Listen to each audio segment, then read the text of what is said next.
నమస్తే, వీటీవీ ప్రేమికి స్వాగతం. ఇప్పటం గ్రామంలో గతంలో కొంత ఇబ్బందులు జరిగాయని చెప్పిన గ్రామస్తులకి అక్కస్సుతో వైసీపీ ప్రభుత్వ హయాంలో జనసేన ఆవిర్భావ సభకు భూములు ఇచ్చారన్న అక్కస్తో రోడ్డు విస్తరణ పేరుతో ఇళ్లు కూల్చేశారని, అప్పటి పాలకుల దాష్టీకాలకు ఎదురు నిలిచి బెదిరింపులకు భయపడకుండా పవన్ కళ్యాణ్ వస్తారని చెప్పని ఆ గ్రామస్తులందరూ కూడా సవాలు చేసి గట్టిగా నిలబడ్డారని, అందుకు గాను పవన్ ఇప్పటి గ్రామానికి వెళ్ళి అప్పట్లో పెద్ద ఎత్తున హడావడి చేసిన సంగతి కూడా గుర్తుండే ఉంటుంది. తర్వాత బాధితులకి అండగా ఉంటానని కూడా చెప్పడం, ఆ చెప్పిన మాట ప్రకారంగా ఇప్పుడు అధికారంలోకి వచ్చిన తర్వాత నాగేశ్వరమ్మకు ఆర్థిక సహాయం అందించి పెద్ద కొడుకుగా ఉంటానని చెప్పిన మాట నిలబెట్టుకున్నారనేటువంటి వార్తని తెలుగుదేశం కూటమి భజన మీడియా చాలా పెద్ద స్థాయిలో దీన్ని ప్రచురించి ఇంపార్టెన్స్ ఇచ్చింది. కాకపోతే దీనికి సంబంధించిన పూర్వానికి సంబంధించినటువంటి పార్టీలు వాళ్ళు క్లెయిమ్ చేసుకోవచ్చు, తప్పులేదు. ఎవరికి సహాయం అందించినా కూడా దాన్ని మనం ఖచ్చితంగా అభినందిస్తాం. కానీ దీని పూర్వరంగం ఏంటనేది చెప్పటం కనీసం జర్నలిజం బాధ్యత. మరి జర్నలిజంలో ఇంతవరకే చెప్పారు, పైగా వైసీపీ దాష్టీకాలని అదని ఇదని ఏదో పదప్రయోగాలు కూడా చేశారు. కానీ బట్ వాస్తవాల్ని చెప్పాల్సిన బాధ్యత జర్నలిజానికి ఉందా? ఆ పని చేయలేదు. మరి ఏంటి ఈ వాస్తవాలు అన్నట్లయితే, రాజకీయ నాయకుల మద్దతుతో ఆ రోజున ఇప్పటం గ్రామస్తులు తమకేదో అన్యాయం జరిగిపోయిందని ఇళ్ల యజమానులకి ముందస్తు నోటీసులు ఇవ్వకుండా ఇళ్ళు కూలగొట్టారని చెప్పని వారు హైకోర్టుని ఆశ్రయించారు. గుంటూరు జిల్లా ఇప్పటం గ్రామానికి చెందిన వీరు హైకోర్టుకి వెళ్ళినప్పుడు హైకోర్టు వీళ్ళకి గట్టిగా షాక్ ఇచ్చింది. నాయకులను నమ్ముకొని అబద్ధాలతో పిటిషన్ దాఖలు చేసినందుకు 14 మందికి ఒక్కొక్కరికి ₹1,00,000 చొప్పున ఖర్చుల కింద రాష్ట్ర న్యాయ సేవాధికార సంస్థకి చెల్లించాలని చెప్పని ఆదేశాలు ఇచ్చింది. కోర్టుతో ఎప్పుడు ఆటలాడద్దని గట్టిగా హెచ్చరించింది. రోడ్డు విస్తరణలో భాగంగా తాడేపల్లి మున్సిపల్ అధికారులు అక్రమ నిర్మాణాలను చేపట్టిన ఇళ్ల యజమానులకి 2022 మే 21న చట్ట ప్రకారంగా నోటీసులు జారీ చేస్తే అయితే మానవత్వంతో వ్యవహరించి ఇళ్ల జోలికి పోకుండా ప్రహరీలను మాత్రమే తొలగించారు. ఇది అయినా కూడా ఇక్కడ గమనించండి, ఆ రోజున వైసీపీ నోటీసులు ఇచ్చినప్పటికీ కూడా హడావుడిగా ఇళ్లని కూల్చలేదు, కేవలం ప్రహరీ గోడలనే కూల్చారు.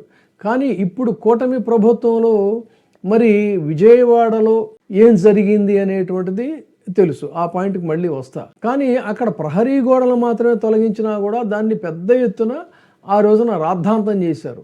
అక్కడికి వెళ్ళి నానా హంగామా సృష్టించారు.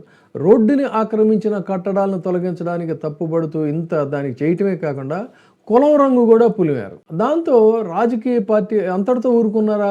వీళ్ళు ఏం చేశారంటే, వీళ్ళ చేతిలో ఆయుధాలు ఉన్నాయి, అడ్వకేట్స్ ఉన్నారు కదా అని చెప్పని వాళ్ళ మద్దతుతో ఏం చేశారంటే, బెల్లంకొండ వెంకటనారాయణ మరొక 13 మంది ఇళ్ల యజమానులు హైకోర్టులో పిటిషన్ దాఖలు చేశారనే కంటే కూడా దాఖలు చేయించారు అని అంటే యాప్ట్గా ఉంటుందేమో. సరే, ఏదేమైనా షోకాజ్ ఏమిటి ఇందులో వాళ్ళు చెప్పింది?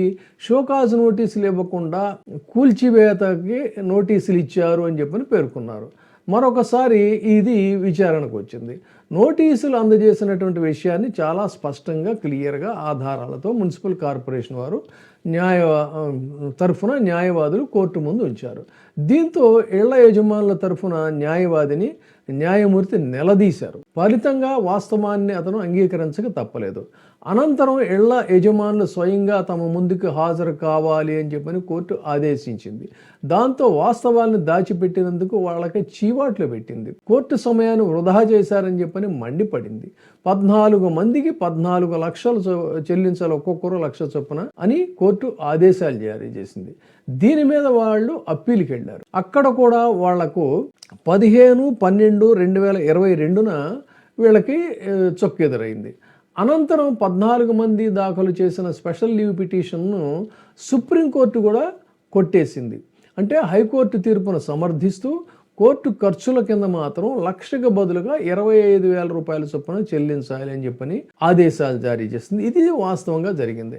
అప్పుడు ఇప్పటంలో సినిమాటిక్ స్టైల్లో హంగామా హడావుడి చేసి సుప్రీంకోర్టు వరకు కూడా వెళ్ళిన తర్వాత అది అబద్ధం, అదంతా కూడా డ్రామా, పెద్ద స్టంట్ అని చెప్పని తేలిన తర్వాత అధికారంలోకి వచ్చిన తర్వాత ఇప్పుడు మళ్ళీ తిరిగి అక్కడికి వెళ్ళి హంగామా చేయటం అనేదే విస్మయానికి గురి చేస్తున్నటువంటి అంశం. ఎందుకు అన్నట్లయితే నిజానికి ఇప్పుడు బాధితులు ఎవరు అన్నట్లయితే విజయవాడలో విద్యాధరపురం దగ్గర 42 కుటుంబాలని అత్యంత పాశవికంగా దారుణంగా వాళ్ళు కష్టపడి కట్టుకున్నటువంటి ఇళ్లని కూల్చిపడేసేసినటువంటి వ్యవహారం ఆంధ్రప్రదేశ్లో కూల్చి వేతలకి ఇవాళ అది ఒక ప్రతీకగా నిలబడింది.